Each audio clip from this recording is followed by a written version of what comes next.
Pero mga Mars, dahil kami rito ay gagawa ng bento meal at ang ulam na ilalagay namin doon ay pork mechado, kaya dito ipapakita ko sa inyo yung paraan ko kung paano ko nga ba ito lutuin. Kapag lutong mechado, kailangan talaga ay maraming sibuyas, kaya dito inumpisahan ko ng magisa ng sibuyas at ng bawang. Hindi na ako nakapaglagay ng maraming bawang dahil ako ay naubusan ng Mars, kaya okay na yung ganong karami. Inilagay ko na itong 8 kilo ng karning baboy. Medyo mahirap lang siyang haluin, Mars, pero kailangan ay maisangkutsa mo siya ng mabuti. Tatakpan ko lang ito at hahayaan kong lumabas yung pinakatubig ng karne. Pagkatapos ng mga 30 minutes ng pagkulo ay naglagay na ako rito ng toyo at ng kaunting suka. Nasanay na ako sa pagluluto ng aking mga ulam na naglalagay talaga ng suka, Mars. Kapag kaunti lang naman at hinayaan mo itong kumulo ng mabuti ay hindi naman naglalasa yung suka sa pagkain.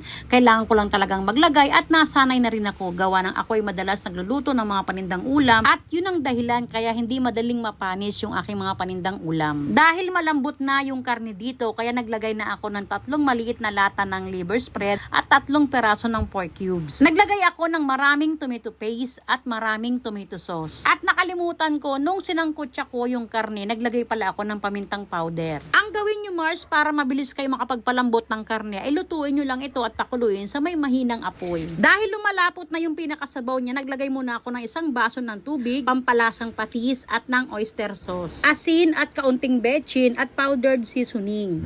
Sa paglalagay ng pampalasa ay hindi ko na sinukat yan, Mars, tansya-tansya lang. Araw-araw kasi na ito yung trabaho ko, kaya memorize na yan, Mars. Pero uumpisahan mo muna sa kaunti at magdadagdag na lang kung kulang. Inilagay ko na rin yung piniritong patatas at yung carrots. Niluluto ko lang pala ito sa may mahinang apoy, Mars, para hindi siya masunog, kasi kapag masarsa po yung ulam at malakas yung apoy mo ay masusunog po yung sauce niya sa ilalim. Inilagay ko na itong mga hiniwang red bell pepper. Naglagay din ako ng brown sugar, pambalanse lang po ng lasa, at nag-additional ulit ako ng 1 baso ng tubig at ng pamintang powder. Hahayaan ko lang itong kumulo, pero mayat maya hinahalo para hindi masunog yung pinakailalim niya. At kung sakaling kayo ay magluluto nitong Mars, mas maganda talaga na minamarinig yung karne. Yung akin kasi ay hindi na, pero sinangkutsa ko siya sa toyo at suka na may paminta hanggang sa matuyo at lumambot. Yung ganun karami na karne, Mars, ay 8 kilo po yun, kaya medyo matagal ko rin niluto. Dahil luto na yung pork mechado, kaya chop suey naman yung niluto namin ni Mr. dito. Sa paggawa namin ng mga bento meal, mga Mars, ay tinatakal po namin yung ulam. Bali, 1 order po yung 1 ganyan bago namin yung isalin sa may lalagyan. Ganun din sa gulay.